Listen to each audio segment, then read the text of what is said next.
Baik, saya akan perkenalkan pembicara kita pertama, yaitu Bapak Muhammad Kuncoro yang akan menyampaikan paparan Pak Rida Mulyana selaku Dirjen Ketenagalistrikan.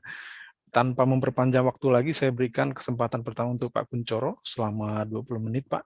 Lalu nanti kita sambung dengan tanya jawab selama 5-10 menit. Waktu dan tempat digital ini saya persilahkan, Pak Kuncoro. Baik, Assalamualaikum warahmatullahi wabarakatuh. Waalaikumsalam. Selamat siang. Terima kasih kepada Pak Dani dan juga Pak Riko atas kesempatan yang diberikan. Kami dari pihak pemerintah, regulator diberikan kesempatan untuk turut serta dalam webinar kali ini. Dan juga sebelum dimulai, kami menyampaikan permohonan maaf Pak dari Bapak Rida Mulyana, Dirjen Ketenagalistrikan, karena beliau belum sempat untuk membawakan paparan pada hari ini, berkaitan juga berbarengan acaranya. Beliau sedang ada persiapan untuk acara Glasgow. Thank you so much for the opportunity for Pak Dani and Pak Riko for the opportunity. First of all, I would like to apologize for the absence of Mr. Rida Mulyana as he cannot attend this event since he have a very tight schedule for the next week. Keberadaan smelter sendiri di Sulawesi sebagai catatan kami sudah Pak. Sudah ya, suara saya juga jelas Pak ya. Baik, untuk kesempatan kali ini saya akan membawakan mengenai program pemerintah dalam pengembangan ketenagalistrikan di Pulau Sulawesi. Okay. Tadi tema yang berkaitan. I will start my presentation. My presentation will talk about how the government sees the electricity procurement for Sulawesi Islands in the spectrum of how to provide the electricity that is robust, reliable, and also stable. I will start first with the regulation and policy. Terlebih dahulu bahwa Dirjen Ketenagalistrikan dalam hal ini diberikan amanah oleh pemerintah untuk melakukan perencanaan, kemudian monitoring di sektor ketenagalistrikan dengan mengupayakan tercapainya kondisi ketahanan energi. Hal ini telah dituangkan melalui peraturan pemerintah nomor 79 tahun 2014 tentang KEN, bahwa harus dicapai kondisi yang tersedia energinya, kemudian akses energi masyarakat terhadap energi tersebut dengan harga yang terjangkau dalam jangka panjang, dan juga tetap memperhatikan perlindungan terhadap lingkungan hidup. Ini yang kami sebut sebagai 4A, accessibility, affordability, acceptability, dan availability. Jadi dari satu slide di awal ini, Bapak Ibu sudah dapat menyimpulkan tantangan dan tanggung jawab yang diemban oleh pemerintah, terlebih dalam transisi energi bersih yang sekarang ini sedang kita galakkan secara masif, bahwa kita harus mampu mencapai energi yang lebih bersih, lebih green. Akan tetapi ada constraint yang tidak boleh dilewati, yaitu kita harus tetap menjaga harganya terjangkau. Dan akses pemerataan listrik itu juga harus dirasakan oleh seluruh lapisan masyarakat, mulai dari Sabang sampai Merauke. Jadi tantangannya seperti itu.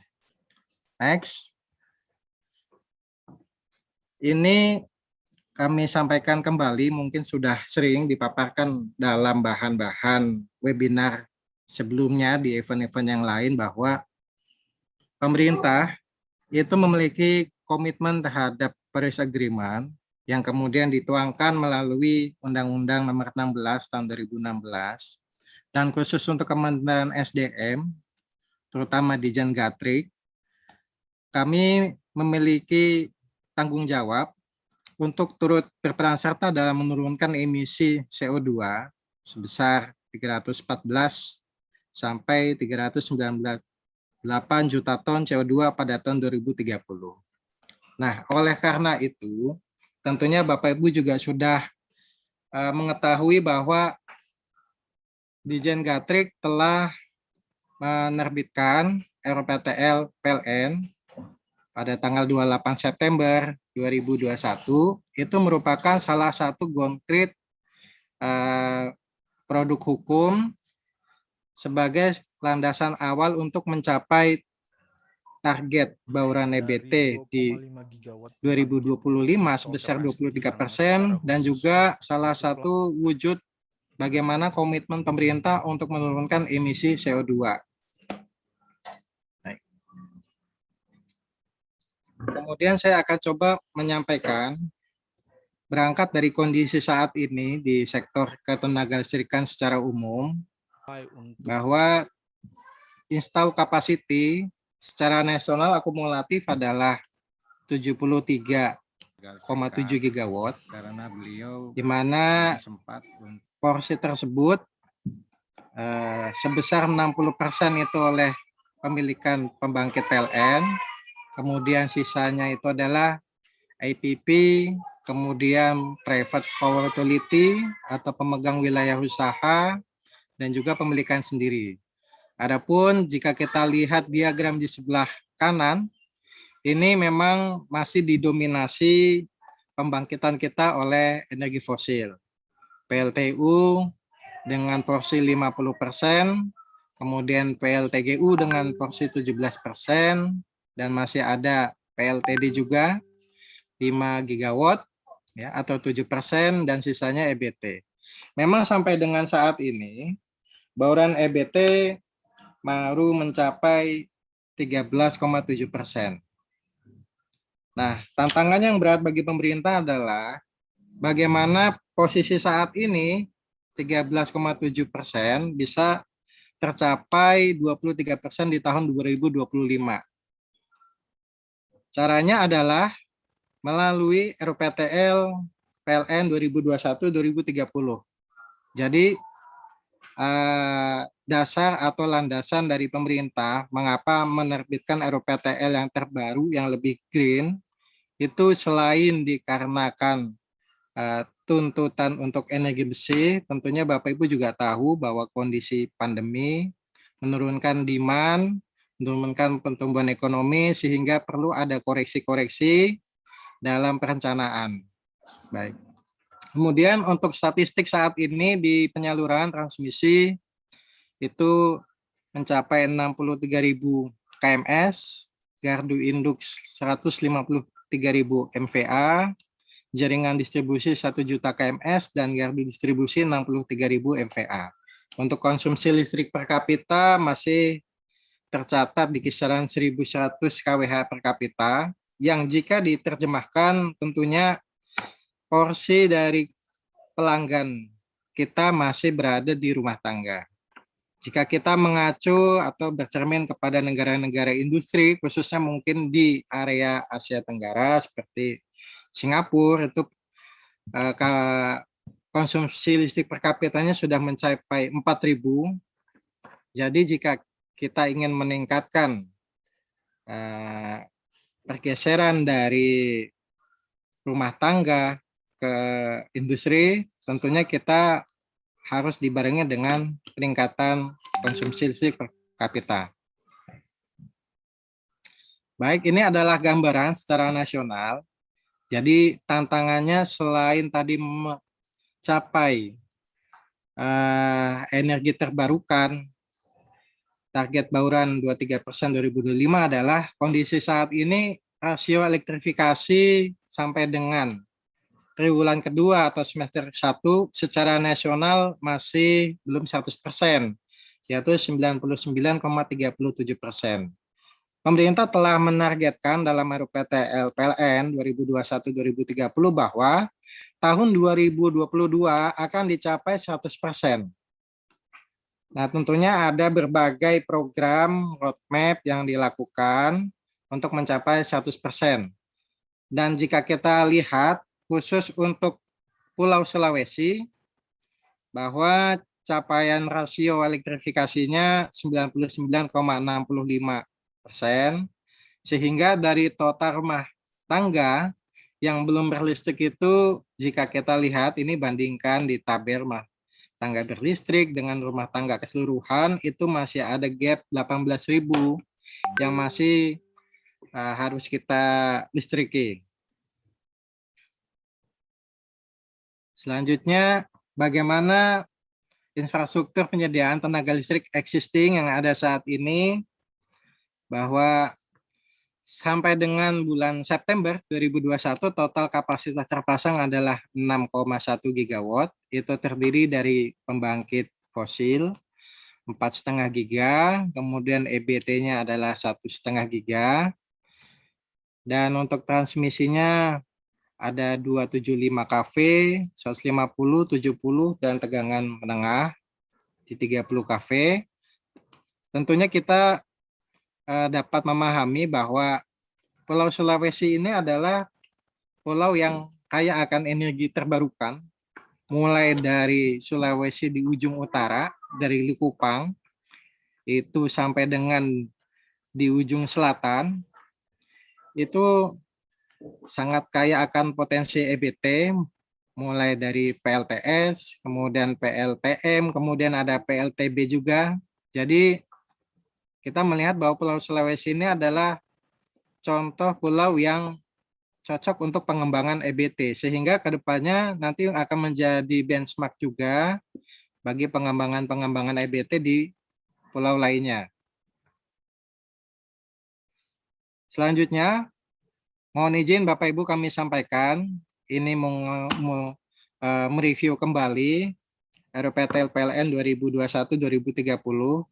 Mungkin sebagian dari Bapak Ibu telah mengikuti diseminasinya yang waktu itu disampaikan oleh Bapak Dirjen. Jadi RPTL PLN 2021-2030 ini merupakan RPTL yang paling green.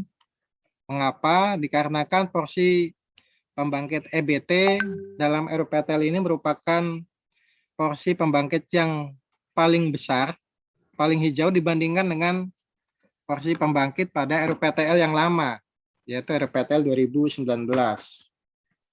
Jadi dalam RPTL ini porsi pembangkitan EBT itu sebesar 51,6% atau sekitar 52%, itu berbanding dengan 48%.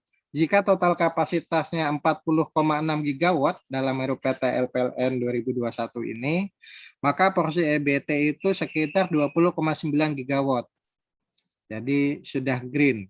Kemudian selain porsi pembangkit EBT yang lebih besar, apalagi yang diamanatkan atau dicantumkan dalam RPTL ini, yaitu kita mencapai target rasio elektrifikasi 100% pada tahun 2022, kemudian tetap menjaga keseimbangan raca daya sistem. Tentunya kami mencatat constraint-nya adalah 30% minimal itu reserve margin dalam satu sistem agar kehandalan tetap tercapai, tetap terjaga. Kemudian ini sudah saya sampaikan tadi, pencapaian target bauran EBT 23%.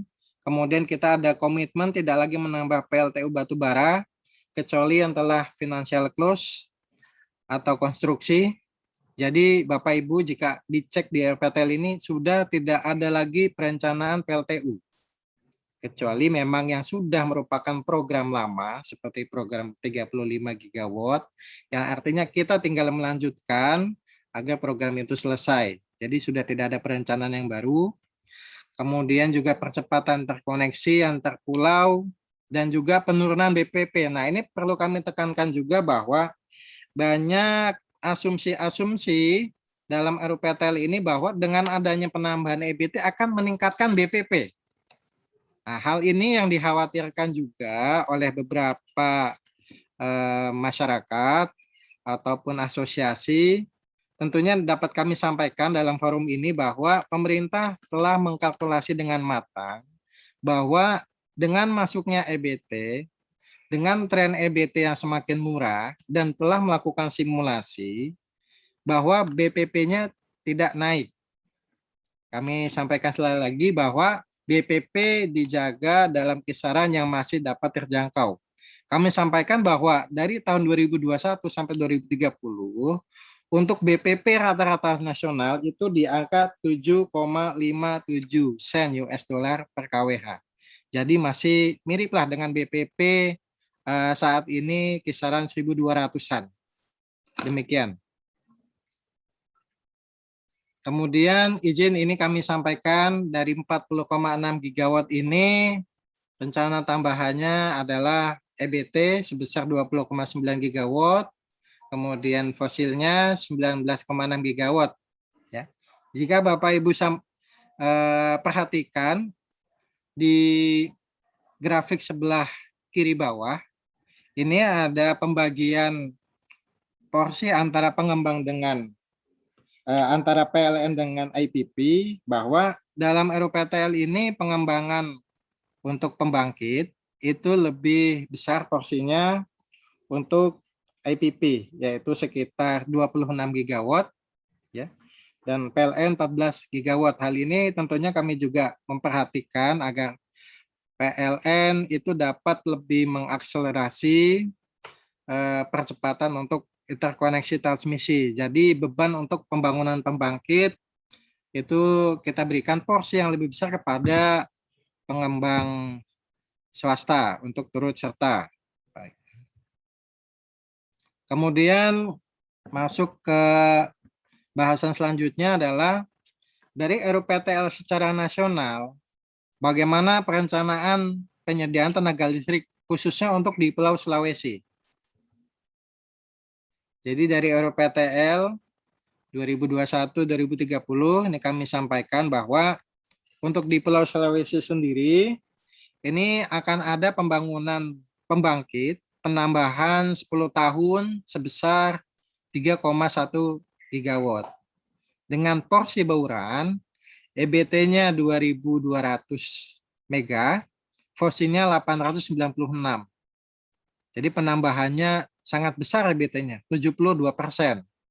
Kemudian kami juga ingin mempercepat interkoneksi antara Sulawesi Utara, Tengah, dan juga Sulawesi bagian selatan, sehingga dari pemerintah membangun transmisi 7.193 kms. Kemudian dibutuhkan gardu induk yang akan dibangun 4.700 MVA, dan jaringan distribusi baik JTM dan JTR itu dengan total 55.000 kms. Nah, tentunya perencanaan ini telah mempertimbangkan keseimbangan supply demand di Pulau Sulawesi, kemudian juga adanya potensi-potensi akan tumbuhnya industri smelter. Jadi perlu kami sampaikan dalam forum ini bahwa pemerintah mencatat secara nasional bahwa smelter yang akan dibangun dalam 1 dekade ini sekitar 35 smelter. Totalnya 3.418 megawatt kebutuhan dayanya. Kemudian khusus untuk Sulawesi itu ada 13 smelter dengan total kebutuhan dayanya 1.450 megawatt. Nah, tentunya tadi smelter yang kami sampaikan ini adalah ada yang disuplai PLN, ada juga yang memang dia PPU, Power Private Utility. Artinya ada suatu kawasan khusus di situ yang dari pengembangnya dia membangkitkan sendiri, tapi pemerintah telah membuka opsi-opsi bahwa PLN dan juga pengembang private power utility atau dalam kawasan itu dapat bekerja sama untuk mensuplai kebutuhan smelter. Jadi ini menjadi catatan juga bagi rekan-rekan PLN bahwa akan ada demand yang besar di sana sehingga wajib untuk dioptimalkan. Kemudian ini izin kami sampaikan bagaimana rencana tambahan 10 tahun di Pulau Sulawesi.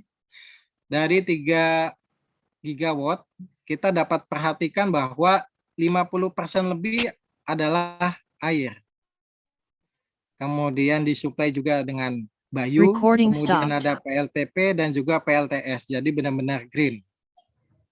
Kemudian ini proyeksi bauran energinya, jadi Pulau Sulawesi ini adalah pulau yang memiliki bauran energi pembangkitan yang paling tinggi dibandingkan pulau lain. Sampai dengan tahun 2025, bauran EBT-nya itu kita proyeksikan 34% dan akan mencapai 50% lebih pada tahun 2030. Dan ini kami sampaikan juga, selain pengembangan pembangkit tentunya ada transmisi, dan kita sedang fokus di nomor 4 ini, Bapak Ibu dapat perhatikan, adalah interkoneksi antara Sulbagus, Sulbaksel, yaitu Tambu Bangkir 150 kV. Target semula itu mudah-mudahan bisa tercapai di tahun 2024, sehingga nanti sudah dapat ditransfer daya-daya yang dihasilkan dari selatan itu ke utara, dan juga demikian sebaiknya, dan juga meningkatkan keandalan dari sistem Sulawesi.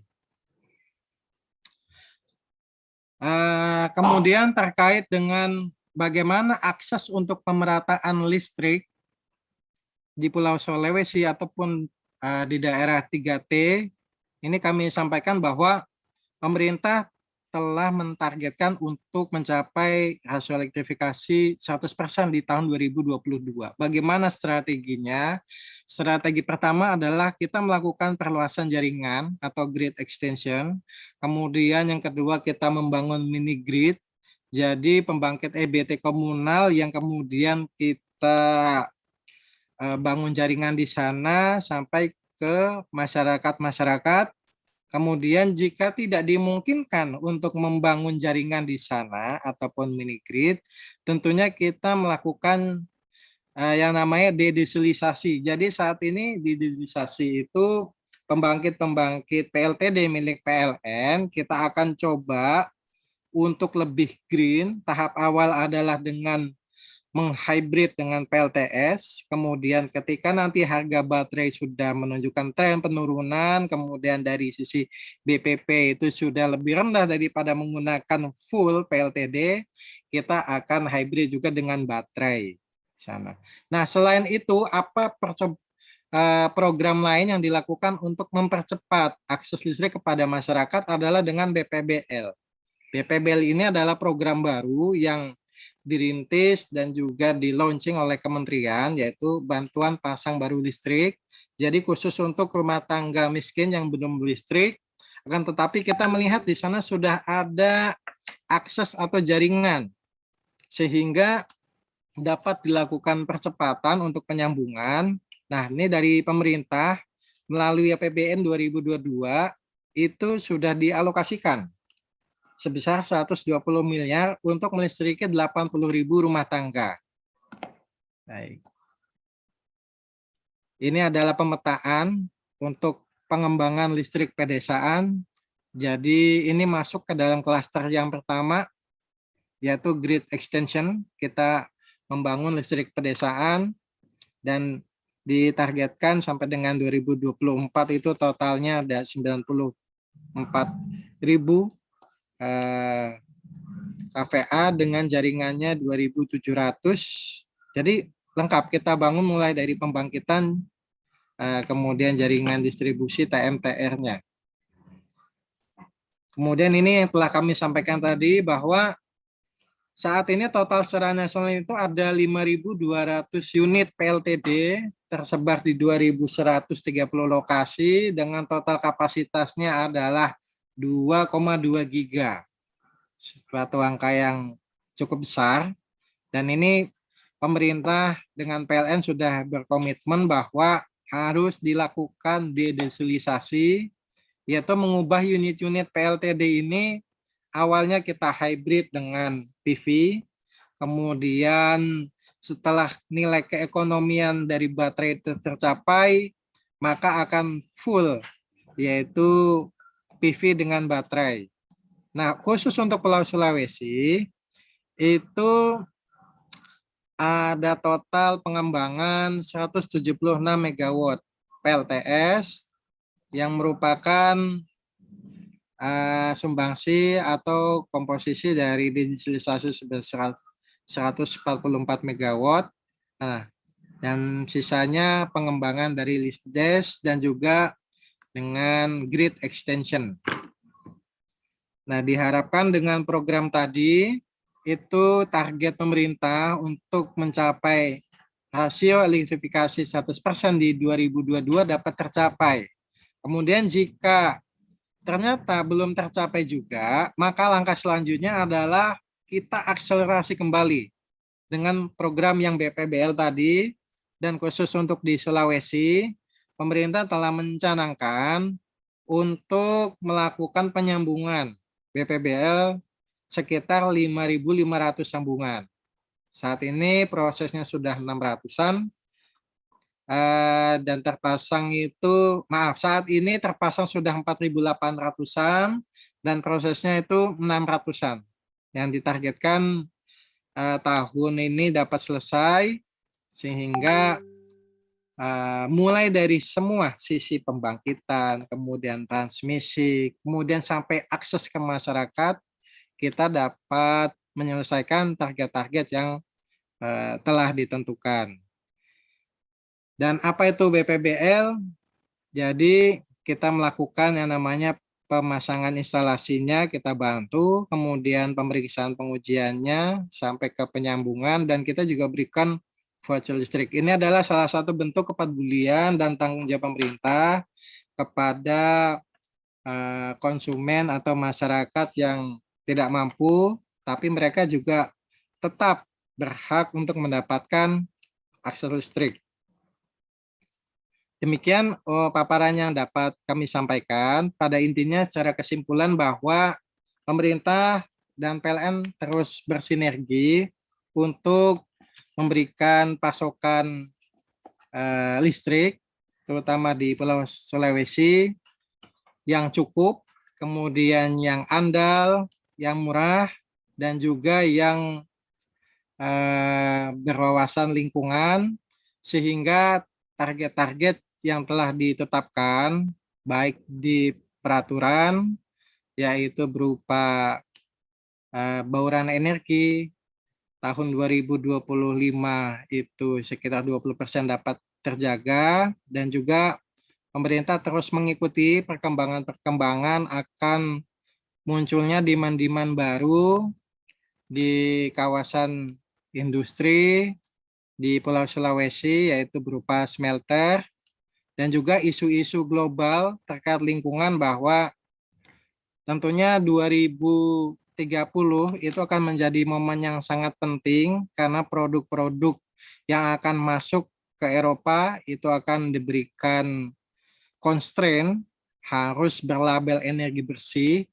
Oleh karena itu, jauh-jauh hari, mulai saat ini dan seterusnya, pemerintah akan terus mendorong agar bauran dari pembangkitan, terutama yang mensuplai dari industri, itu dapat diutamakan, disuplai dari energi bersih. Demikian yang dapat kami sampaikan. Waktu dan tempat kami kembalikan kepada moderator. Kurang lebihnya kami mohon maaf. Assalamualaikum warahmatullahi wabarakatuh. Waalaikumsalam. Terima kasih Pak Kuncoro atas paparannya. Saya mencatat beberapa poin, terutama target pemerintah di elektrifikasi, terutama di daerah-daerah terpencil, tapi juga ada beberapa poin yang disampaikan mengenai pasokan listrik untuk smelter, ya, secara khususnya. Baik, saya mungkin langsung masuk ke pertanyaan Pak yang sudah masuk. Ada dari Pak Bambang, pertanyaannya begini Pak. Bagaimana Bapak melihat pasokan listrik untuk smelter yang dipasok dari pembangkit sendiri? Apakah PLN atau swasta dapat ikut berpartisipasi? Pertanyaan sambungannya, apakah akan ada kebijakan tarif tersendiri Pak apabila swasta bisa memasok listrik secara besar untuk smelter? Silakan Pak Uncor.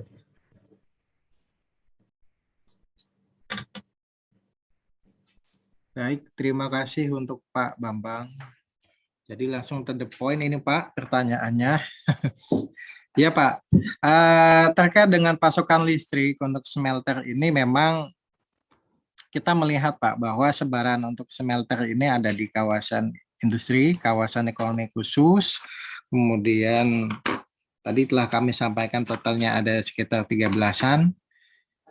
Kami melihat di sini karena di Sulawesi ini sistemnya sekarang itu secara pasokan terpenuhi Pak ya, sistem margin juga terjaga di 35%.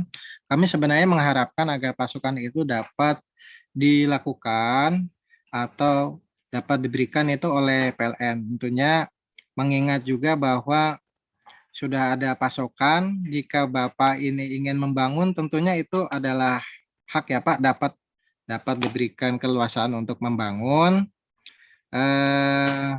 Itu tidak dilarang Pak, artinya dibolehkan.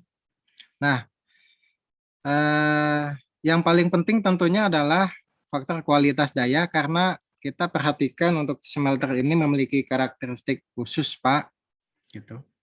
Bahwa berbeda perlakuannya dengan pelanggan rumah tangga, ada constraint power equality yang harus dipenuhi di sana. Dan tentunya PLN ataupun pembangkit swasta harus merefer bahwa untuk smelter ini diberikan perlakuan khusus, Pak. Tapi pada prinsipnya begini, Pak. Kebutuhan demand untuk smelter itu telah jauh-jauh hari kita perhitungkan dan masuk dalam RUPTL. Gitu, Pak. Jadi ketika adanya pelanggan dari smelter yang membutuhkan pasokan listrik dalam jumlah yang cukup, kemudian keandalan, di sana kita sudah mempertimbangkan, artinya tidak perlu takut. Lalu bagaimana jika dari industri ini ingin melakukan pembangunan pembangkit untuk mensuplai sendiri, itu pun diperbolehkan, tidak masalah Pak. Tentunya dengan tetap memenuhi konsen-konsen tadi, dan bagaimana jika memasok listrik sendiri secara private, apakah ada tarifnya? Tentunya kalau untuk kepentingan sendiri tidak ada, Pak. Karena di situ tidak boleh ada transaksi. Mungkin selama ini yang kita temui di lapangan adalah ada dua perusahaan, Pak. Perusahaan pertama itu adalah smelter. Kemudian perusahaan yang kedua adalah sister company-nya. Nah, sister company ini memasok kebutuhan listrik untuk smelternya. Tentunya karena ada dua entitas yang berbeda, di sana ada transaksi. Dan di sana pasti ada perhitungan ekonomi supaya ada menguntungkan begitu ya. Nah, kalau masuknya adalah skema yang saya sebutkan tadi, itu namanya bukan kepentingan sendiri, Pak. Atau bukan Bapak memasok listrik untuk smelter sendiri. Itu sudah berbeda. Walaupun masih satu grup, tetapi beda entitas atau sister company, itu berbeda. Dan di sana nanti ada tarif. Tarifnya itu siapa yang menentukan? Karena saat ini adalah dengan adanya Undang-Undang UCK, Pak, semua ditarik ke pemerintah pusat. Itu nanti yang menentukan pemerintah. Awalnya di gubernur. Tapi saat ini dengan UCK itu ditarik ke pemerintah. Akan tetapi, Pak, walaupun kita lihat skema ini simple, kami perlu sampaikan bahwa untuk skema yang memasok listrik dari sister company kepada perusahaan smelter itu harus memenuhi wilayah usaha, Pak. Jadi Bapak harus memperoleh yang namanya penetapan wilayah usaha. Ibaratnya Bapak meminta eksklusivitas, ada suatu area khusus yang dimana Bapak boleh untuk melistriki smelter Bapak, itu perlu wilayah usaha dan perlu RUPTL. Siapa yang menerbitkan RUPTL-nya, itu Bapak mengajukan juga ke Menteri SDM. Jadi bisa dilakukan, akan tetapi ada dua tadi Pak ya catatannya. Kalau tidak ada perbedaan entitas, itu tidak perlu tarif. Akan tetapi jika ada perbedaan entitas, satu sister company, kemudian smelter perusahaan yang lain walaupun satu grup, itu harus ada penetapan wilayah usaha dan RUPTL. Dari sana nanti akan muncul yang namanya tarif. Begitu Pak. Tapi mohon izin, ini perlu kami sampaikan sekali lagi, penetapan wilayah usaha akan diberikan oleh Menteri SDM dalam hal Pak ya, dalam hal PLN belum mampu memasok listrik dalam jumlah yang cukup dengan mutu keandalan yang baik di wilayah itu. Jika PLN sudah memiliki utilitas di sana, pembangkitnya ada, pasokannya cukup, kualitas dayanya terjaga, itu akan sangat sulit dan tidak akan diberikan wilayah usaha atau eksklusivitas tadi, Pak. Demikian Pak Bambang ya, semoga bisa menjawab, Pak. Baik. Berarti ke depannya ini belum ada rencana ya Pak yang meregulate atau mengatur smelter untuk membeli listrik atau mewajibkan listriknya dari institusi lain gitu ya Pak, masih dibebaskan yang saya tangkap begitu ya Pak, selama itu masih memenuhi syarat peraturan dan perundangan gitu ya Pak ya mengenai entitas tadi, dan juga tentunya harus mendapatkan wilayah usaha penetapan dari menteri begitu.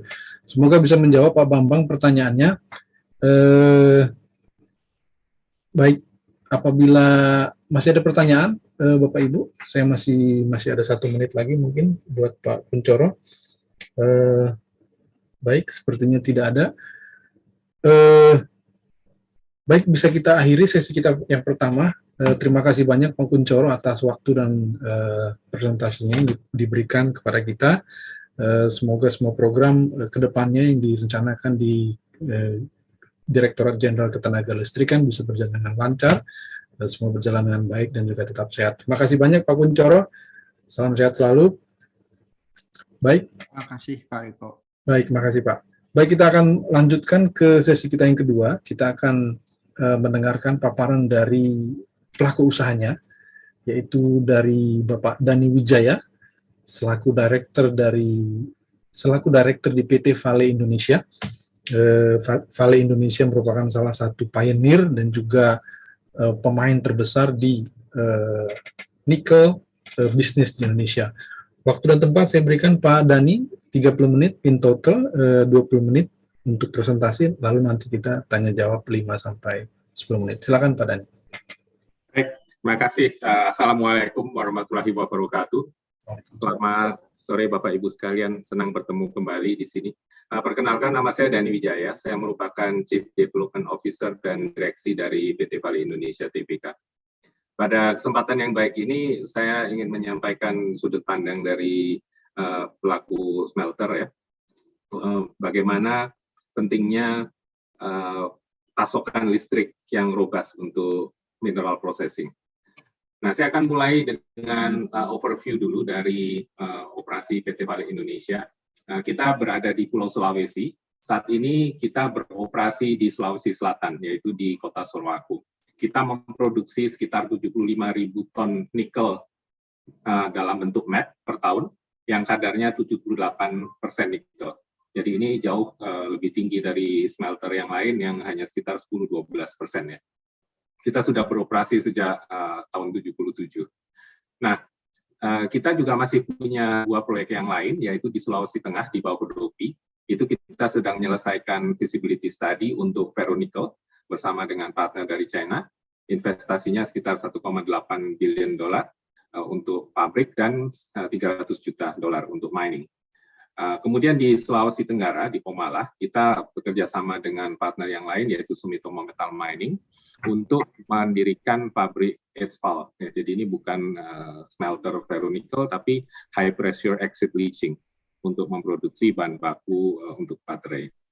Nah, ini juga sama, sedang menyelesaikan negosiasi komersial dengan partner kita dan izin-izin yang diperlukan. Nilai investasinya sekitar 2,8 billion US. Right now, we are operating in under 2 areas. Maaf, ini interpreternya suaranya masuk ya. Nah, untuk Sorowako sendiri, kita adalah perusahaan yang terintegrasi. Jadi kita tidak hanya mengoperasikan mining, tapi juga pabrik pengolahan ya. Jadi di bagian ini, ore yang dari mining itu kita bawa saya tidak ingin mendetailkan satu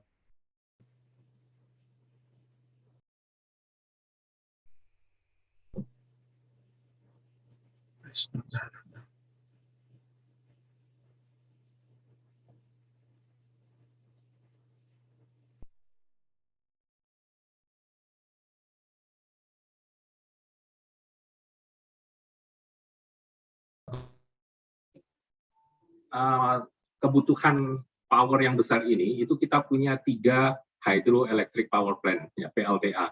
Yang pertama itu di Laruna, itu kita dirikan sejak awal ya, tahun 79. Kemudian yang kedua itu adalah Balambano, itu di commissioning tahun 99, dan yang terbaru itu Karibi.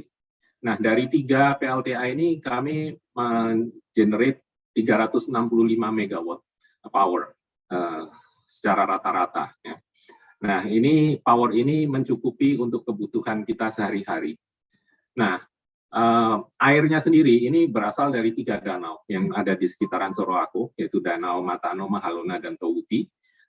Ada kalanya kita mendapatkan curah hujan yang kurang, ya, sehingga pasokan air tidak cukup. Nah, untuk itu kita punya backup generating facility, itu ada diesel genset mirrorless 5 unit, dan kemudian yang CATS kecil itu 23 unit, jadi sekitar 50 mega. Ini hanya untuk backup. Ya. Nah, kalau dilihat average annual production kita itu tergantung dari berapa banyak nikel yang kita butuhkan. Ya, di sebelah kanan ini ada grafik. Ini mungkin cukup membingungkan, tapi kalau kita lihat average itu sekitar 2,5 juta megawatt hours yang dibutuhkan untuk memproduksi nikel kita, ya, per tahun. Nah, electricity yang dibutuhkan ini sekitar 80% itu digunakan untuk proses peleburan di furnace, di tanur listrik kita. Ya. Dan 20% itu adalah untuk auxiliary, dan kita juga ada kontribusi ke komunitas. Ya. Jadi terkait dengan tema kita hari ini, betapa pentingnya electricity supply yang robust. Jadi kita sangat membutuhkan banyak sekali pasokan listrik, ya. Jadi kalau ada gangguan, ya berarti produksi kita akan terhenti. Dan karena listrik ini juga digunakan untuk auxiliary, terutama untuk electrical boiler yang menghasilkan uap air yang digunakan untuk proses peleburan juga.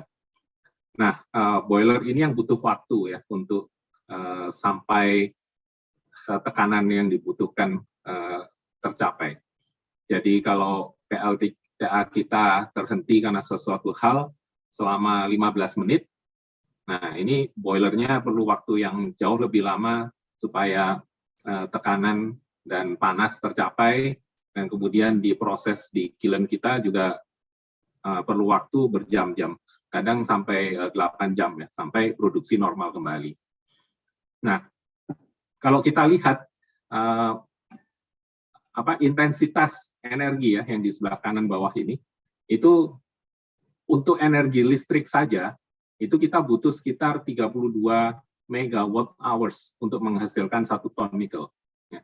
Ini cukup besar, gitu ya. Jadi kalau dikalikan dengan produksi kita, ini akan kita mendapatkan 2,5 juta megawatt hours ini. Nah, namun kalau kita lihat di slide berikut, ya, kebutuhan energi total itu kalau kita lihat tahun lalu itu sekitar 387 gigajoule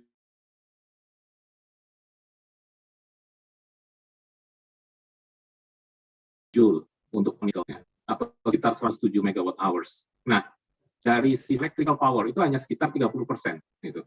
Jadi 30% ini dari total energi dibutuhkan tenaga listrik.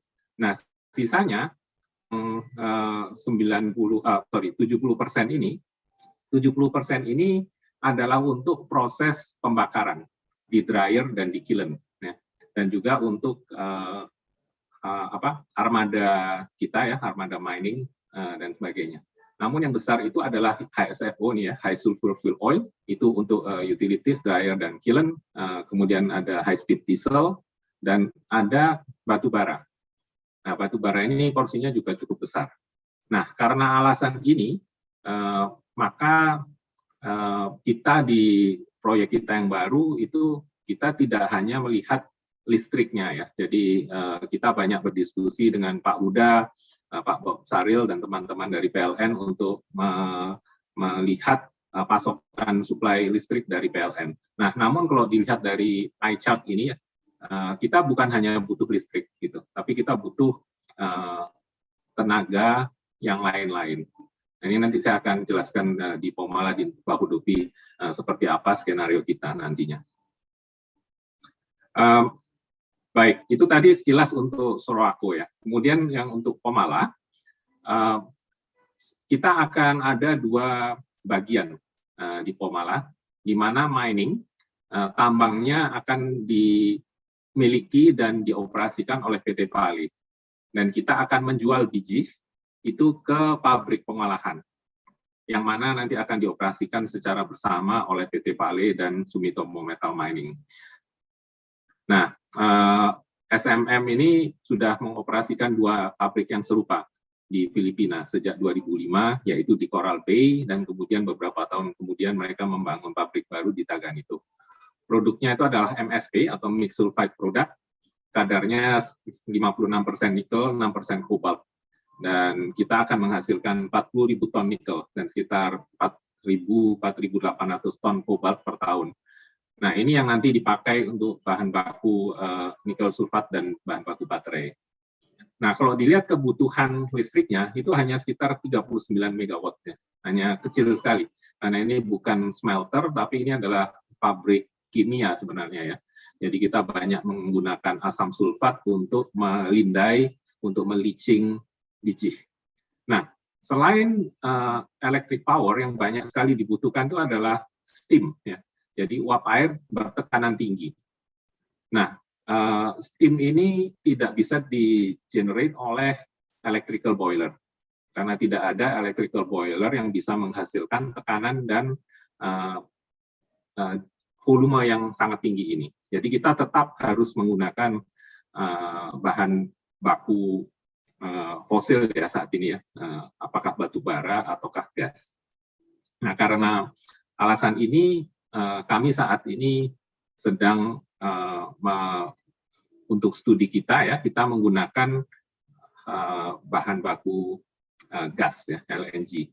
Jadi sebelumnya kita di desain awal kita menggunakan batu bara, namun Vale dan Sumitomo juga kita berkomitmen pada tahun 2050 kita harus carbon neutral. Jadi untuk proyek-proyek baru kita tidak boleh menggunakan batu bara. Dan kita juga menghargai keputusan pemerintah Indonesia untuk menetapkan carbon tax ya untuk PLTU batu bara mulai tahun depan. Untuk Bahodopi ini skemanya kurang lebih sama. Jadi tambang itu akan dimiliki dan dioperasikan oleh PT Vale. Kita akan menjual ore ke JVCO yang nantinya akan dioperasikan bersama-sama oleh PT Vale dan partner kami dari China. Nah, untuk Bahodopi ini adalah ferronikel ya. Jadi ini adalah sama seperti pabrik ferronikel yang lain di Indonesia, Chinese smelter. Itu ada 8 line, satunya menggunakan tungku 48 MVA. Dan kita merecycle off-gas sistemnya. Kebutuhan listriknya itu sekitar 500 megawatt. Nah, tapi sama seperti di Sorowako, kita juga banyak memerlukan batu bara untuk pembakaran ya, pembakaran di dryer di kiln dan juga sebagai reductant di kiln. Nah, saat ini kami juga sedang mengkonversi studi dari PLTU batubara menjadi bahan bakar gas. Dan juga untuk burner, ini kita juga mengkonversikan menjadi gas. Dengan alasan yang sama, meskipun gas juga masih mengeluarkan emisi karbon, namun saat ini menurut kami ini opsi terbaik yang ada ya untuk kebutuhan yang diperlukan. Nah, kalau ditanya apa tantangan yang ada, apa support yang dibutuhkan dari pemerintah, yang pertama seperti dilihat kami memerlukan energi yang besar ya, energi listrik itu juga besar. Jadi pasokan listrik itu harus ada, kemudian harganya bersaing dan juga reliable, bisa diandalkan. Nah, seperti tadi sudah disampaikan bahwa pemerintah sedang menggalakkan sumber daya listrik yang terbarukan, kami sangat menghargai jika itu bisa tersedia lebih cepat, ya, dan juga reliabilitasnya sama, harganya juga sama, karena saat ini sumber daya yang terbarukan ini sangat terbatas. Kita sendiri juga banyak melakukan studi mengenai PLTS ataupun hydro tambahan dan sebagainya. Kemudian yang kedua, untuk ada baiknya jika diberikan insentif, ya, jika kita menggunakan sumber daya yang terbarukan, karena ini mungkin agak bertolak belakang, ya, karena memang sumber daya terbarukan ini butuh investasi yang tinggi. Namun di sisi lain, kalau ada penalti di PLTU batubara, saat ini kalau harga dari sumber daya terbarukan juga tinggi, ini akan mengurangi minat dari investor juga, gitu ya, untuk melakukan investasi di sumber daya yang terbarukan.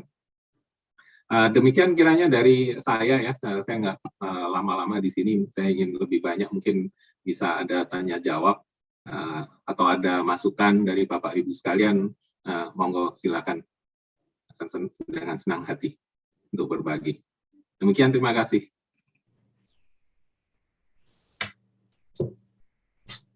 Baik, terima kasih Pak Dhani atas paparannya. Mungkin kita langsung sambung dengan pembicara dari PLN. Lalu nanti kita akan baru masuk ke pertanyaan dan komentar yang sudah masuk. Sudah hadir bersama kita Bapak Eman Priyono Wasito Adi. Pak Eman Priyono saat ini menjabat sebagai Executive Vice President Perencanaan dan Pengendalian di PT PLN Persero. Pak Eman akan memaparkan kepada kita grand strategi PLN di Pulau Sulawesi. Waktu dan tempat saya persilahkan Pak Eman. Terima kasih, Pak Riko. Assalamualaikum warahmatullahi wabarakatuh. Selamat siang, salam sejahtera buat kita semuanya. Saya senang sekali bisa bergabung dengan Bapak Ibu pada webinar ini. Namun sebelumnya kami sampaikan bahwa semestinya Pak Samsul Huda selaku Direktur hadir, namun karena ada acara yang bersamaan, saya mewakilkan beliau. Tadi kami sudah mendengarkan dari presenter utama Bapak Kunchoro dan Pak Dhani. Dari Pak Kunchoro tadi menggarisbawahi bahwa RUPTL 2021-2030 sudah ditetapkan, merupakan RUPTL yang greener, dan ini tentunya menjadi tantang buat kami PLN dalam mewujudkannya. Dan tentunya Pak Kunchoro dan jajaran di Ditjen Gatrik, kami tetap membutuhkan dukungan dari Ditjen Gatrik dalam implementasinya nanti. Yang pasti kami dari PLN akan mensupport eksekusi RUPTL agar lebih greener.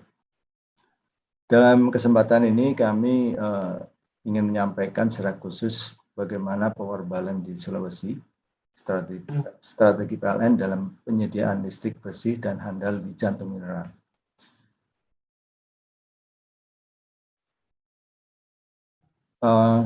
Kami sampaikan di sini bahwa PLN telah memiliki rencana transisi energi untuk mencapai zero carbon pada tahun 2060.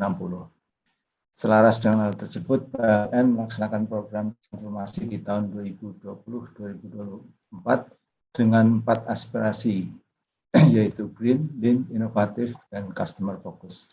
Tujuan dari aspirasi green ini adalah mencapai bauran energi baru terbarukan sebesar 23% di tahun 2025. Potensi calon pelanggan besar di Sulawesi saat ini mencapai 6.766 MVA dan telah tersambung 258 MVA. Kami sampaikan di sini potensi calon pelanggan besar karena dari probing kami atau dari survei kami atau dari data yang kami miliki bahwa ada potensi ke depan 6.766 MVA, meskipun belum semuanya pernah menghubungi PLN untuk apakah akan nyambung PLN atau dengan pembangkit sendiri. Kemudian Pulau Sulawesi dipasok oleh saat ini Pulau Sulawesi dipasok oleh sistem kelistrikan Sulutgo, yaitu Sulawesi Utara, Gorontalo, dan Sulawesi bagian selatan.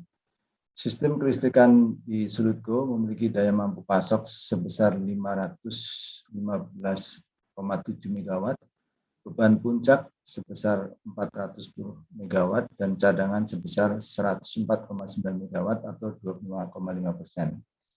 Sistem kelistrikan di Sulawesi bagian selatan memiliki daya mampu pasok sebesar 1.967 MW, beban puncak sebesar 1.487 MW, dan cadangan sebesar 479,7 MW. Kondisi ini tentunya akan kedepannya akan terlihat tren yang akan naik cukup pesat, sehingga tadi disampaikan oleh Bapak Kunchoro bahwa di RUPTL di Sulawesi ini akan ditambah pembangkit yang cukup besar tambahannya ke depan. Selanjutnya bahwa total kapasitas pembangkit energi baru terbarukan di Sulawesi sampai dengan September 2021 sebesar 910 MW atau 25,16% dari total pembangkit. Kemudian sesuai dengan RUPTL 2021-2030, pengembangan program EBT di Sulawesi sangat besar, yaitu total ada 67 proyek dengan kapasitas 1.956 MW, sehingga persentase pembangkit EBT pada tahun 2030 di Sulawesi sebesar 59,55%. Tentunya PLN akan mendukung program pengembangan EBT yang selaras dan dengan semangat efisiensi dan peningkatan kondisi finansial perusahaan. Ini adalah transformasi PLN yang telah dicanangkan, yaitu green, artinya memimpin transisi energi Indonesia melalui peningkatan energi baru terbarukan EBT secara pesat dan efisien. Lean dalam arti penyediaan tenaga listrik yang lean, andal, dan berbiaya murah untuk perumahan, bisnis, dan industri. Inovatif dengan stimulasi pertumbuhan melalui model bisnis dan layanan yang inovatif, serta customer focus. Kami akan memberikan kepuasan kepada pelanggan melalui kualitas dan layanan yang mendekati kelas dunia. Artinya kita punya komitmen untuk bersaing dengan negara-negara lain yang mampu memberikan layanan kelistrikan kelas dunia. Untuk green breakthrough-nya dalam RJPP 2019 sampai 2024, kita akan membangun 5 gigawatt green pembangkit hijau. Kemudian untuk launch green buster-nya dengan biomass co-firing, diesel conversion, dan floating PV, mana dengan wilayah perairan yang banyak di Indonesia, kesempatan untuk floating PV ini sangat besar. Kemudian launching large scale renewable energy seperti hydro for rebate, geothermal, large scale solar, dan sebagainya. Untuk green power plant capacity dari tahun 2020 7,9 gigawatt, diharapkan di tahun 2024 menjadi 16,3 gigawatt, dan pada tahun 2025 diharapkan menjadi 19,9 gigawatt.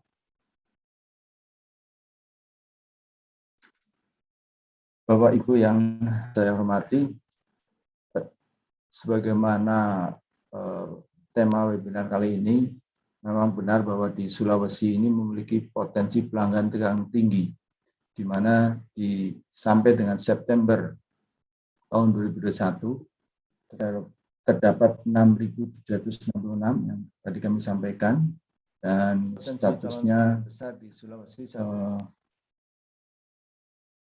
yang sudah tersambung 298, yang sudah SPJBTL atau menandatangani SPJBTL sebesar 790 MVA, dan yang sudah melakukan MOU ada 1.111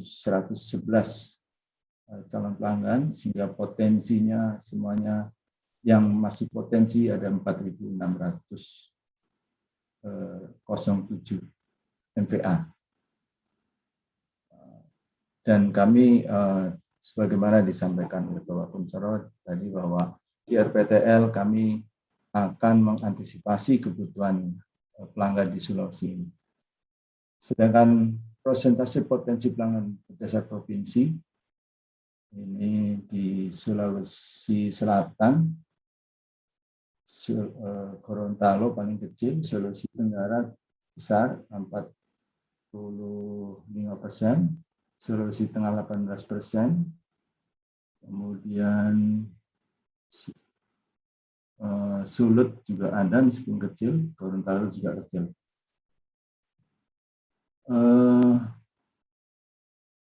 Kemudian untuk proyeksi tahun energis di 2021 ada 190 MVA, di 2022 sebesar 620 MVA, di tahun 2023 961, di 2024 1468, di tahun yang tadi potensi yang belum memastikan kapan masuknya kurang lebih 3.854. Selanjutnya ini adalah daftar nama-nama perusahaan yang sudah kami lakukan diskusi atau SPCPTL atau probing, baik yang di Sulawesi Tengah, di Gorontalo, di Sulawesi Tenggara, Sulawesi Utara, serta Sulawesi Selatan. Cukup banyak dan cukup menantang untuk bagi PLN dalam menyiapkan kelistrikan di Sulawesi ini.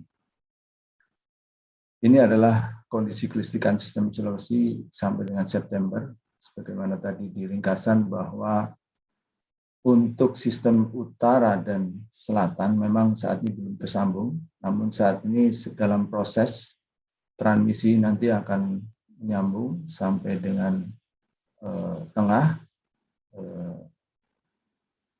tenggara, dan sampai nanti pesisir kurang lebih sampai ke Luwuk, ke bawah, dan sampai ke sini. Jadi cukup besar nantinya untuk kedepannya jaringan transmisi di Sulawesi. Jadi sudah kami sampaikan daya mampu dan beban puncak di Sulut Tenggo dan Sulawesi bagian selatan. Di luar sistem besar ini yang nantinya akan terinterkoneksi, ada sistem yang isolated, yaitu yang di pulau-pulau yang kecil, dan termasuk pulau-pulau kecil yang terpencil ini bagian dari upaya kami memenuhi program Dijen Katrik untuk mencapai rasio elektrifikasi. Saat ini komposisi kapasitas pembangkit sistem Sulawesi sebagai berikut. Untuk EBT ada PLTA, Bayu, Panas Bumi, Mikrohidro, PLTS, dan biomas atau sampah. Saat ini sekitar 910 MW atau 25%, sedangkan non-EBT 2.708 atau masih dominan 74%. Kemudian kami sampaikan ini adalah pembangkit-pembangkit EBT yang ada di Sulawesi, yaitu PLTA Poso, sebagaimana kita ketahui sebesar 315 MW, produksi sampai dengan September 2021 740,79 GWh, gigawatt hour. Bakaru yang milik PLN ini 126 MW, Sidrap yang IPP 70 MW, PLTA Bili-Bili milik PLN 19 MW, ada PLTS Isimu IPP 10 MW, PLTP Lahendong PLN 40 MW, PLN Lahendong 3 dan 4 milik PLN 40 MW juga, dan yang IPP ada Lahendong 40 MW dan di Likupang 15 MW. Dan sebagaimana tadi disampaikan bahwa ke depan akan pengembangan EBT sesuai potensi yang ada di Sulawesi akan PLN laksanakan sesuai amanah di RPTL. Perlu kami sampaikan di sini bahwa peluang pengembangan EBT di Sulawesi, artinya ada program yang sudah kami tetapkan sesuai dengan RPTL, namun kami juga melakukan studi bahwa potensi EBT sebenarnya cukup besar di Sulawesi, sehingga dengan potensi mineral yang ada di Sulawesi, yang sebagaimana tadi Pak Kuncoro sampaikan, bahwa kedepannya disarankan menggunakan energi green, insya Allah di Sulawesi dengan potensi yang besar ini bisa memenuhi. Tinggal bagaimana nanti regulasi dan dukungan dari pemerintah kepada PLN untuk bisa mengeksekusi semua rencana ini. Jadi pengembangan di Sulawesi, EBT di Sulawesi ada 67 proyek dengan kapasitas 1.956 MW dan potensinya sebesar 176 proyek dengan kapasitas 7.595. Potensi di sini sebagaimana di RPTL juga disebutkan bahwa dalam tiap-tiap sistem kelistrikan ada potensi EBT, ada yang sudah allocated. Potensi ini artinya apabila demand ke depan melebihi dari yang sudah ditetapkan, maka sebenarnya potensi yang ada masih bisa dikembangkan. Selanjutnya kami sampaikan bahwa pengembangan EBT di Sulawesi tentunya ada tantangannya. Selain kondisi geografis, sistem yang isolated, tadi disampaikan juga bagaimana mendapatkan tarif yang kompetitif dan diharapkan bisa menurunkan BPP yang saat ini cukup tinggi karena masih didominasi oleh BBM dan coal. Kemudian sifat intermittent pembangkit EBT yang dapat mempengaruhi kestabilan sistem serta pemenuhan beban puncak malam. Artinya dari potensi EBT di Sulawesi, Bayu, matahari, dan juga tadi disampaikan oleh Pak Dhani bahwa air pun ada musimnya yang bisa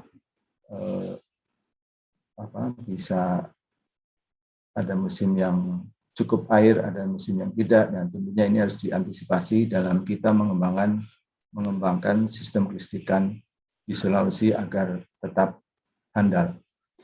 Dan juga tentunya salah satu tantangannya adalah nanti kebutuhan pendanaan, baik untuk membangun pembangkit, membangun transmisi, gardu induk, dan jaringan distribusinya. Demikian Bapak Ibu yang kami hormati, hadirin peserta webinar, yang bisa kami sampaikan pada intinya bahwa PLN sangat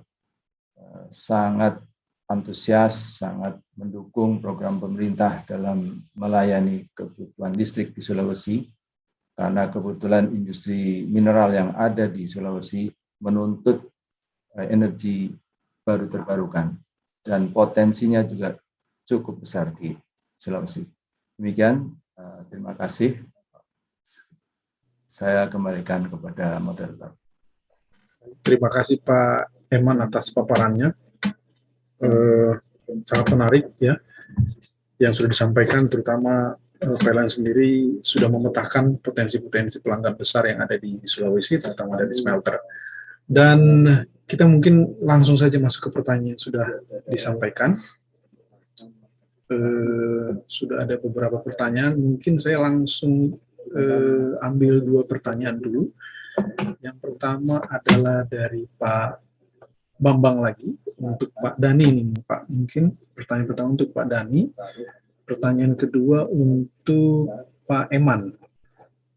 Pertanyaan pertama untuk Pak Dani, apakah Vale berencana menambah pasokan listrik dari pembangkit non-EBT seperti gas? Dan apakah Vale berencana akan menambah konsesi tambang dari IUP? Nah, ini mungkin akuisisi tambang, Pak, untuk pertanyaannya. Dan untuk Pak Eman, ada pertanyaan dari Pak Bambang juga. Apakah PLN akan absorb gas dari Sengkang, Pak, mengingat cadangan gasnya masih tinggi dan cukup dekat dengan smelter? Mungkin itu dulu, saya mulai dari Pak Dani, Pak, silakan ditanggapi. Terima kasih Pak Bambang atas pertanyaannya. Jadi untuk Soroako sendiri sementara sudah cukup ya pasokan listrik kami. Kemudian untuk Bahodopi dan Pomala seperti tadi saya sampaikan, kita sedang melakukan studi untuk combined cycle power plant yang dipasok oleh LNG ya. Kemudian untuk menambah konsesi tambang, saat ini kita sudah pernah punya konsesi lebih dari cukup. Saat ini PT Vale mempunyai kontrak karya seluas 118.000 hektar, Pak. Jadi tidak ada rencana penambahan. Demikian, terima kasih.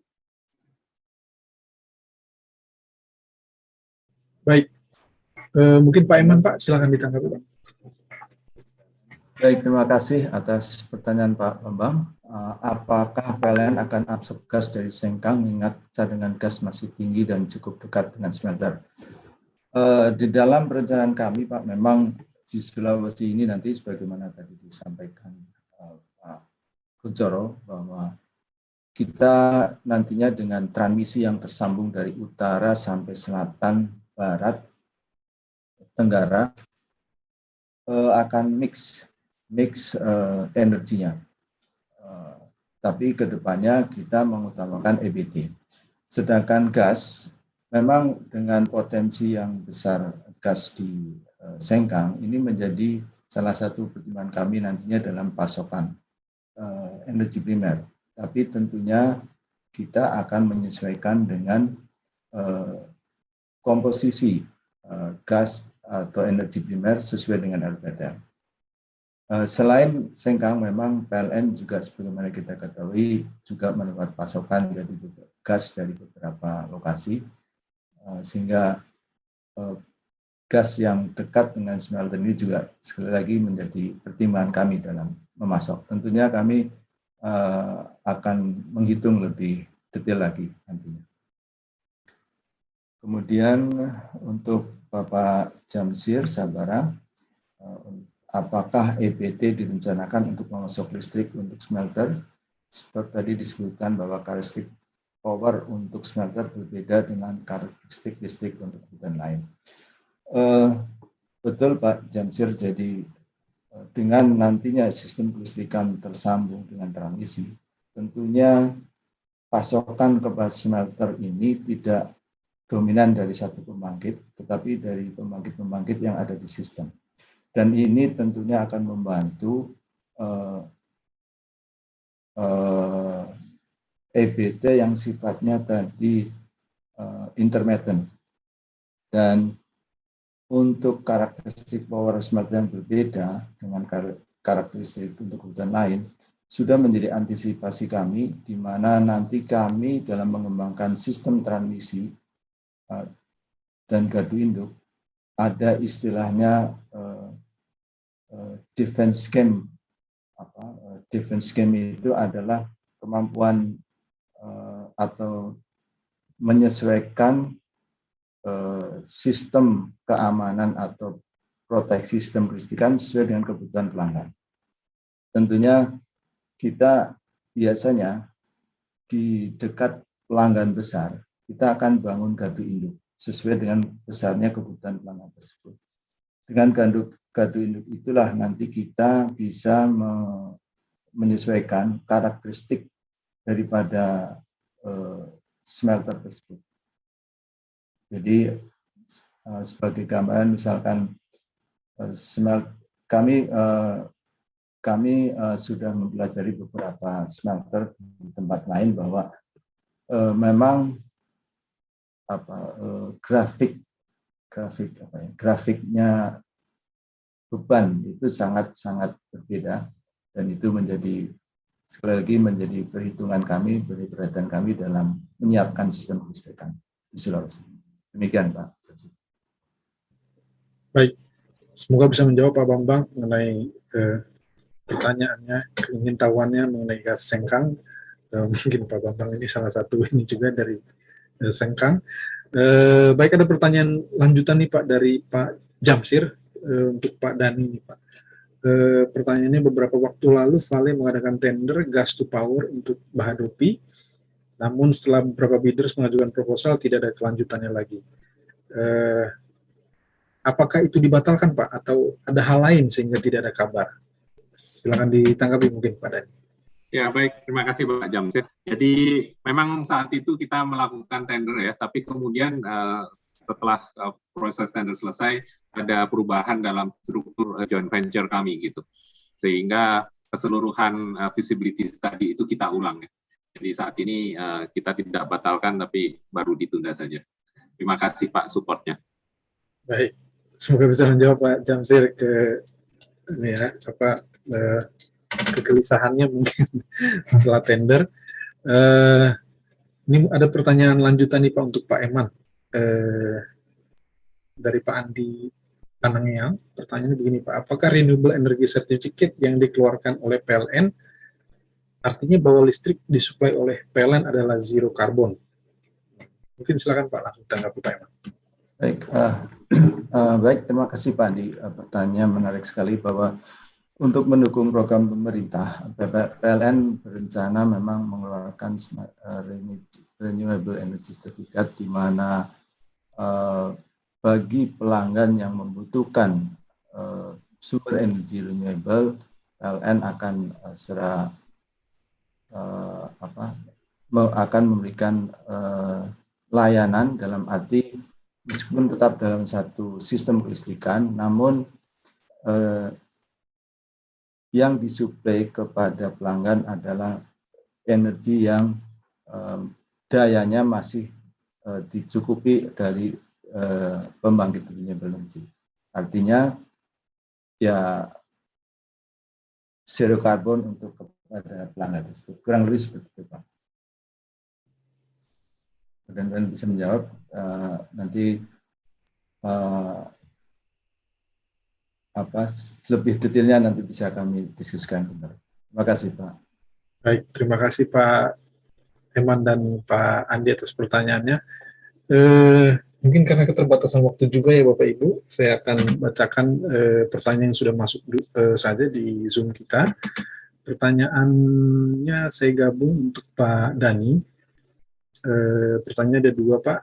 Pertama, apakah Vale akan membangun new hydro power plant di Pomala atau di Bahodopi? Dan masih untuk Pak Dani, dalam bentuk apa bahan bakar untuk Pomala development?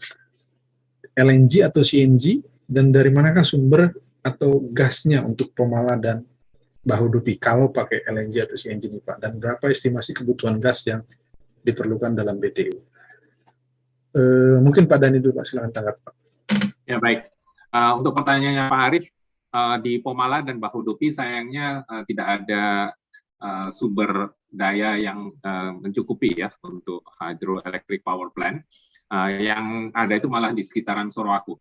Jadi meskipun kita sudah punya 3 PLTA, sudah mengenerate 365 mega, tapi karena Sorowako ini memang banyak air, banyak sungai yang besar, jadi kemungkinannya malah lebih banyak di Sorowako. Namun saat ini kebutuhan kita di Sorowako sudah terpenuhi ya, sayangnya. Nah, kemudian untuk Pak Maulana, jadi kebutuhan kami Pak di Pomala itu sekitar 5 juta MMBTU per tahun ya. Kemudian untuk Bahodopi itu sekitar 22 juta MMBTU per tahun. Nah, saat ini kita sedang melakukan pembicaraan dengan beberapa potensial supplier ya, dari mana gas itu bisa didatangkan. Yang kita saat ini sedang pelajari itu dalam bentuk LNG ya. Untuk Pomala dan Bahodopi sama Pak. Demikian. Terima kasih. Baik. Mungkin boleh saya tambahkan sedikit Pak, pertanyaannya ini LNG-nya masih dari Indonesia atau ada rencana impor Pak? Ya, kalau kita sih cari yang murah, Pak ya. Nah, kita sudah diwanti-wanti sama SKK Migas nih. Kalau dalam negeri masih ada, nggak akan boleh untuk diimpor, Pak. Oke. Tadi Pak Dani sudah oke. Sekarang pertanyaan untuk Pak Eman nih Pak Pahir dari Pak Jamsir lagi nih Pak. Apakah EBT direncanakan untuk memasuk listrik untuk smelter? Sebab tadi disebutkan bahwa karakteristik power untuk smelter berbeda dengan karakteristik listrik untuk kebutuhan lain. Silahkan ditanggapi Pak Eman. Ya, baik Pak Riko. Maaf, tadi kayaknya udah dijawab, tapi nggak apa-apa. Bahwa intinya kami tetap EBT memang memasok smelter, karena sebagaimana tadi kami sampaikan bahwa sistem di Sulawesi nantinya akan terinterkoneksi dengan transmisi dan gardu induk, sehingga EBT yang dibangun akan masuk dalam transmisi tersebut. Dan untuk karakteristik smelter yang akan tersambung melalui sistem kelistrikan tersebut, tentunya kami akan menyesuaikan, dan hal itu sudah menjadi perhatian kami dalam membuat yang kami sebut defense scheme atau keandalan sistem kelistrikan di transmisi dan gardu induk nantinya di Sulawesi. Kira-kira demikian Pak. Baik. Terima kasih Pak Eman dan juga Pak Dani atas presentasinya dan juga tanggapannya. Saya juga secara umum berterima kasih sudah hadir Pak di acara Petromindo sore hari ini. Terima kasih banyak Pak Dani, Pak Eman. Kita doakan semua sukses programnya, rencana kerjanya Vale dan juga Pak Eman di PLN. Terima kasih banyak. Sehat-sehat Bapak-Bapak. Terima kasih, Mas Riko. Baik. Terima kasih Pak Riko. Terima kasih Pak. Baik, kita akan lanjutkan ke sesi kita selanjutnya. Supaya kita tidak terlalu molor dari jadwal yang sudah ditentukan. Pembicara kita selanjutnya adalah Bapak Wildan Rizanjaya dari PT Pertagas Niaga. Pak Wildan Rizanjaya saat ini sebagai Senior Manager LNG Komersial di PT Pertagas Niaga, dan Pak Wildan akan memaparkan kepada kita peran dari LNG dalam kegiatan smelter. Waktu dan tempat saya persilakan Pak Wildan.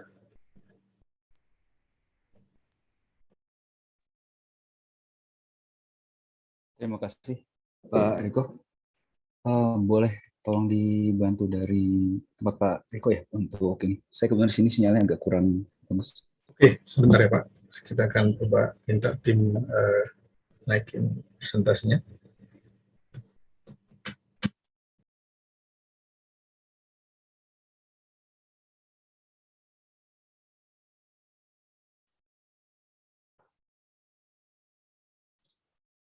Oke. Saya buka. Bismillahirrahmanirrahim. Assalamualaikum warahmatullahi wabarakatuh. Selamat sore Bapak Ibu. Pertama-tama saya sampaikan terima kasih kepada Petromindo selaku host kegiatan konferensi webinar ini. Di dalam kondisi pandemi ini, dengan tetap kita melakukan kegiatan webinar ini, insya Allah knowledge kita ataupun awareness kita terkait dengan perkembangan bisnis yang ada di Indonesia ini akan tetap terjaga. Ini satu effort yang luar biasa. Terima kasih untuk Petromindo dan juga Pak Riko selaku moderator. Perkenalkan, saya Wildan Rizanjaya. Saat ini kebetulan saya diberi tanggung jawab untuk melakukan niaga gas dengan menggunakan berbagai moda di kawasan timur Indonesia. Dan seharusnya yang metabolisnya adalah Ibu Sunarti selaku Presiden Direktur Pertagas Niaga, namun beliau saat ini sedang ada kegiatan di luar kota, dan di saat ini juga bertepatan beliau sudah mengakhiri masa jabatannya, dan saat ini menjadi Presiden Direktur dari Pertagas Niaga itu adalah Bapak Aminuddin. Dan berhubung beliau tidak bisa untuk hari ini, saya yang mewakili.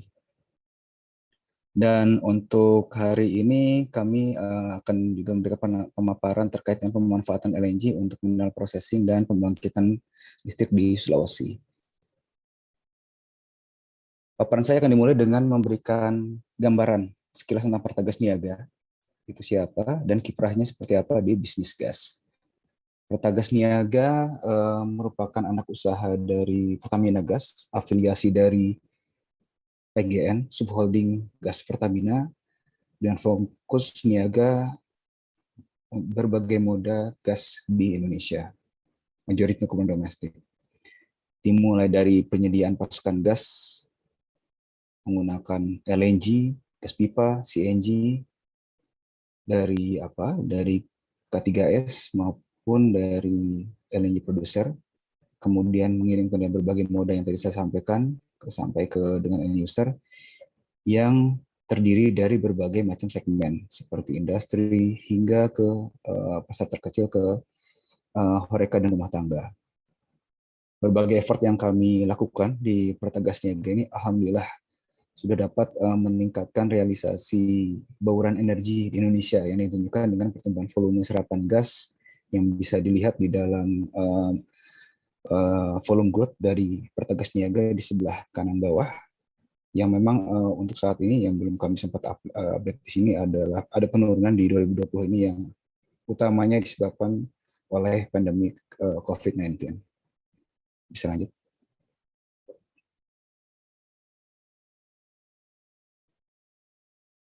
Bisa ke slide berikutnya.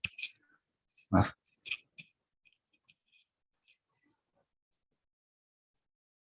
Ya, dengan salah satu poin penting diskusi hari ini adalah bagaimana pendistribusian LNG di Indonesia.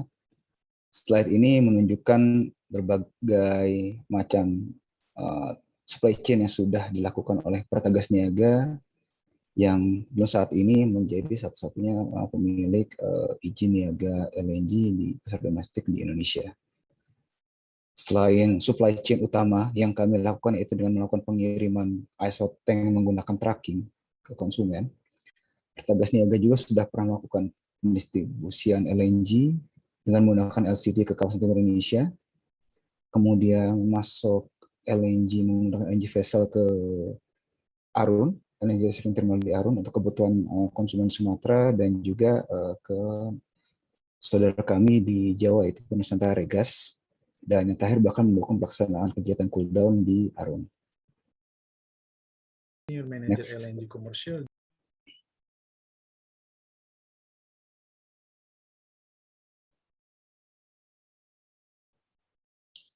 Bagaimana kami bisa mengirimkan LNG ke konsumen, tentunya perlu ada dukungan infrastruktur yang mumpuni, yang reliable.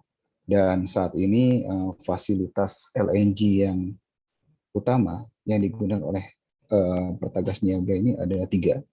Yang pertama itu adalah filling station yang ada di Arun dengan kapasitas maksimum 18 ice tank 40 feet atau setara dengan 14 CFD, digunakan untuk memasuk kebutuhan energi di wilayah Sumatera dan sekitarnya.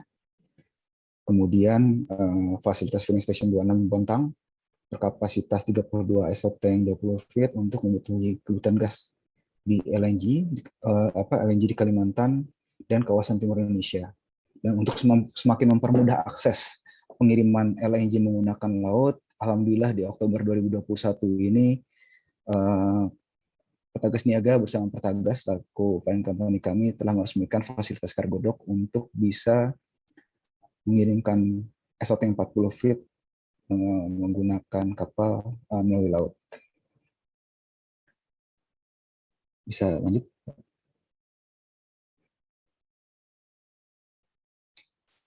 Dan slide ini menggambarkan market share, pengembangan pasar yang sudah dilakukan oleh Pertagas Niaga hingga saat ini. Dari ujung barat di Jayapura dan juga hingga ke ujung timur di Jayapura hingga ke ujung barat di Arun, kami telah mengirimkan LNG ke berbagai tipe industri dengan volume yang mencapai 12,3 BTUD. Dan ini segmen yang dialiri pun bermacam-macam. Bisa dilihat di sini ada pembangkit listrik yang menjadi anchor saat ini ada di Sambera yang sudah kami pasok dari 2018. Kemudian ada industri di smelter yang ada di Sulawesi yang nanti kita akan diskusikan lebih lanjut, bahkan ke level retail yang ada di Jawa dan Bali. Lanjut, Pak.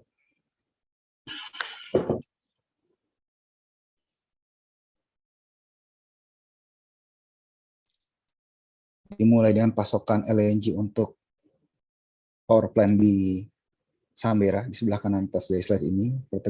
Selain itu, Pertegas Niaga juga telah mengirimkan LNG untuk keperluan commissioning pembangkit PLN yang ada di kawasan timur Indonesia, yaitu di Ternate, Nabire, dan Jayapura menggunakan LCT. Lalu berlanjut ke pasokan industri untuk yang berlokasi di Kalimantan Timur, Sulawesi Selatan, dan Sulawesi Tenggara. Sementara untuk kegiatan pasokan ke Horeca bisa dilihat di kanan bawah dari slide ini yang menunjukkan penggunaan LNG untuk keperluan Horeca yang majority untuk keperluan masak maupun laundry. Di sebelah kiri atas itu adalah industri yang kami pasok ke Sulawesi. Nanti kami akan jelaskan lebih lanjut. Dan yang terakhir ini adalah salah satu kegiatan yang diharapkan bisa menjadi pionir untuk penurunan sulfur di lautan Indonesia yang sesuai dengan IMO 2021, yaitu dengan menggunakan LNG untuk keperluan bunkering Takbut Raja Wali yang saat ini dioperasionalkan di Arun. Berlanjut.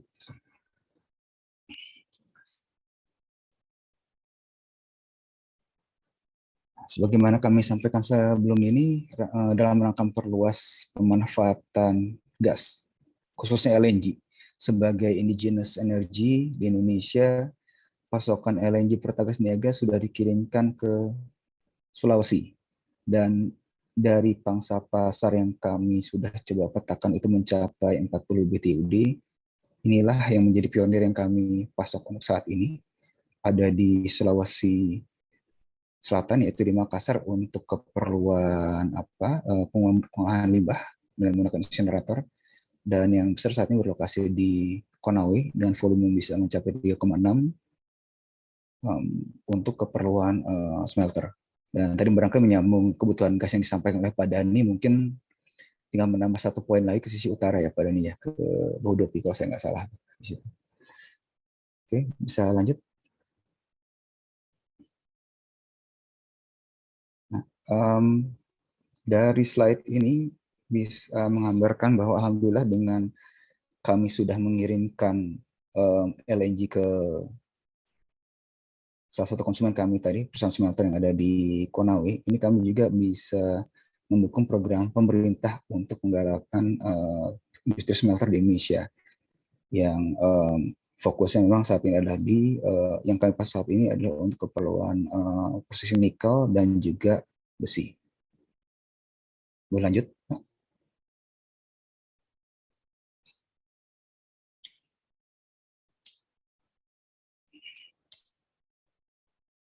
Inilah lokasi konsumen kami yang ada di daerah Konawe yang kami pasok semenjak 2019.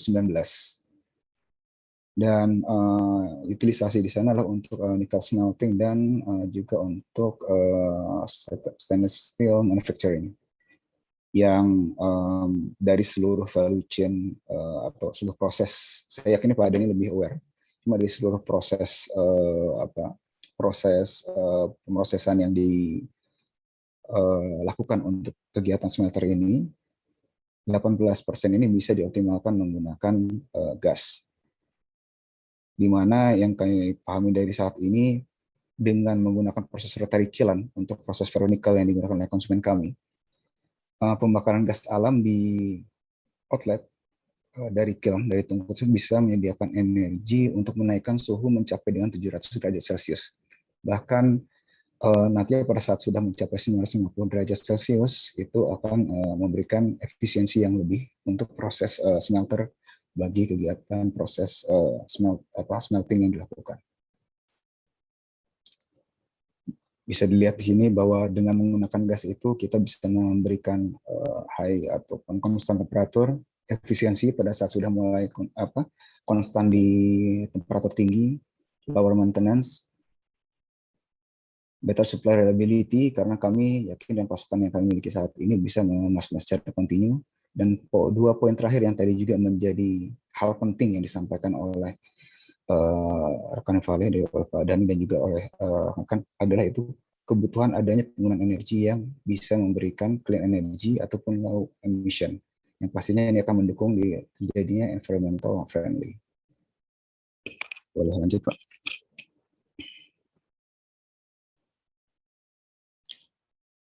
Sementara untuk kebutuhan LNG yang digunakan untuk keperluan power generation, saat ini memang seperti yang kami sampaikan di slide sebelumnya, bahwa untuk suplai LNG yang kami lakukan ke Sulawesi saat ini masih terfokus pada 2 konsumen dulu, dan itu merupakan bagian daripada kami melakukan efisiensi value chain yang saat ini kami jalankan.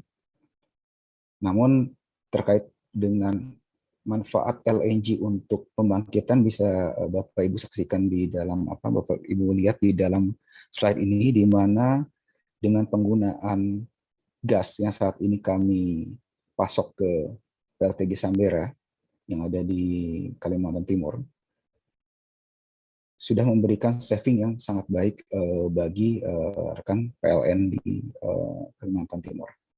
Karena dengan menggunakan gas itu bisa mengefisienkan command cycle-nya, kemudian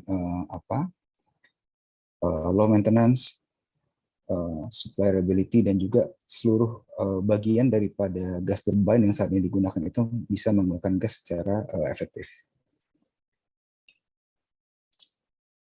Slide berikutnya, Pak.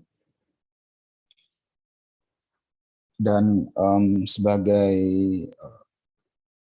rangkuman atas apa yang saya sampaikan sebelumnya, yang pertama itu adalah seluruh hal yang ada di atas itu membutuhkan dukungan dari pemerintah terkait dengan konsistensi konversi dari oil fuel menjadi gas.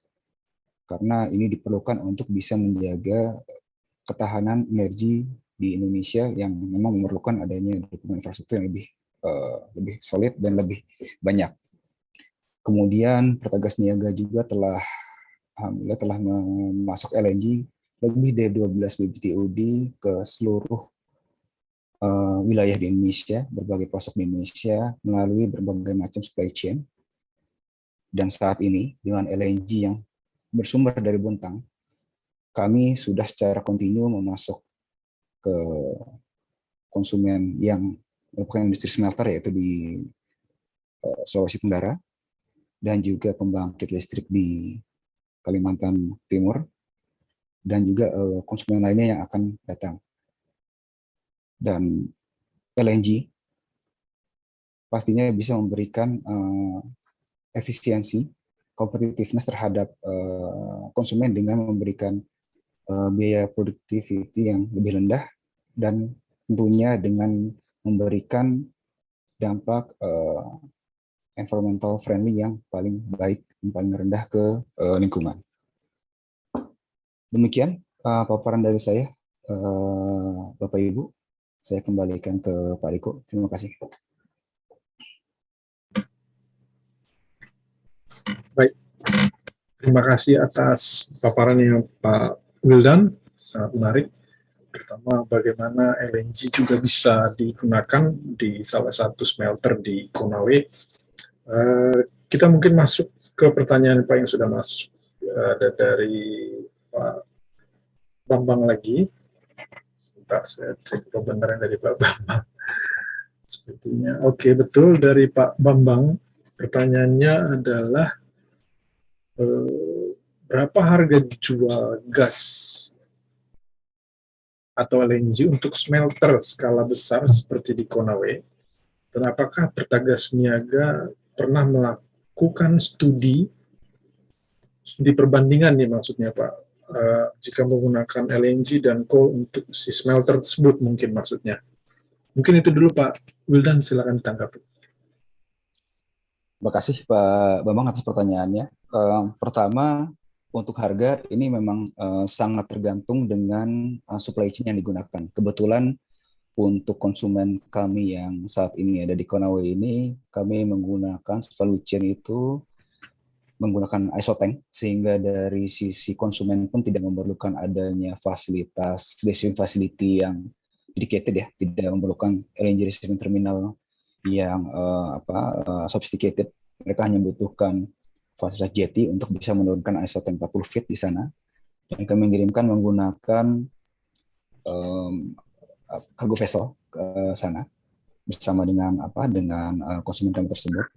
Dan kembali kalau Bapak tanyakan berapa besar harganya, itu yang pastinya dari sisi efisiensi itu bisa memberikan efisiensi kepada konsumen kami, sehingga tidak menggunakan bahan bakar yang sebenarnya bisa mereka dapatkan mudah juga di sana, yaitu menggunakan HSD maupun LPG. Terus berikutnya, apakah Pertagas Niaga pernah melakukan studi berapa perbandingan biaya jika menggunakan LNG dan coal? Sebenarnya ini sangat kalau kita bicara seluruh value chain, Pak, pada saat kita berbicara coal, baik dari titik storage pada saat datang, kemudian penyimpanan, kemudian waste management-nya, itu mungkin secara total itu nilainya akan cukup tinggi. Cuma memang kami belum membandingkan satu persatu karena memang perlu ada satu lokasi yang yang kita bisa melakukan perbandingan itu secara fair. Jadi misalnya kita bicara di Kalimantan, apakah itu lebih efisien menggunakan LNG atau menggunakan coal? Ini mungkin akan sangat terlihat jelas ya Pak ya, kalau untuk keperluan, kalau di Kalimantan udah pasti bicara coal karena lokasinya udah ada di sana gitu kan. Walaupun LNG ada di sana, tapi pada saat kita berbicara harga coal, mungkin akan sangat berat untuk bersaing. Mungkin gitu Pak Bambang. Ya, mungkin saya boleh tambahkan Pak, kalau dengan carbon tax yang sekarang akan terrealisasi gitu ya Pak, dilakukan, apakah LNG semakin tinggi competitiveness-nya gitu Pak dibandingkan coal, atau masih tetap LNG sebenarnya lebih unggul dari sisi lingkungan saja gitu Pak? Sebenarnya Pak, kalau berbicara tentang tadi tentang masalah konsistensi atau istilahnya ketahanan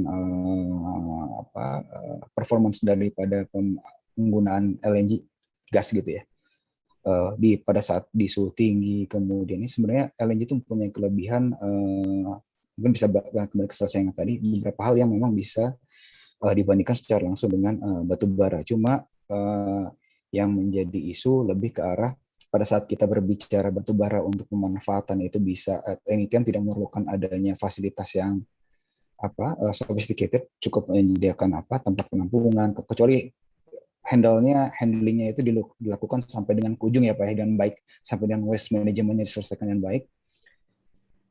Perbandingan fasilitas yang dibutuhkan oleh gas atau LNG itu pasti akan lebih perlu lebih banyak yang dipersiapkan. Namun pada saat berbicara tadi bagaimana dukungan terhadap proses, saya yakin sih LNG atau gas itu bisa memberikan performa yang lebih baik dengan coal. Baik, terima kasih Pak Wildan. Oh ya, ada pertanyaan satu lagi nih Pak dari Pak Jamsir, saya baru lihat. Pertanyaannya begini, apakah jetty di Bontang dapat digunakan untuk kapal-kapal small scale LNG kurang dari 15.000 kubik meters dan tanpa menggunakan isotank? Silakan Pak. Untuk fasilitas cargo dock yang tadi kami sampaikan Pak, itu for time being untuk saat ini hanya dikhususkan untuk melakukan pengapalan LNG menggunakan isotank dan menggunakan cargo vessel. Sementara kalau menggunakan LNG vessel ya dengan kapasitas kurang dari 15.000 meter kubik, itu masih belum bisa dilakukan karena untuk fasilitas yang saat ini ready di PT Badak atau di Bontang, loading arm itu hanya bisa digunakan untuk sampai dengan level 20.000 kubik meter. Mungkin itu Pak dari saya informasi. Baik, terima kasih Pak atas tanggapannya. Ini sepertinya sudah tidak ada pertanyaan lagi dari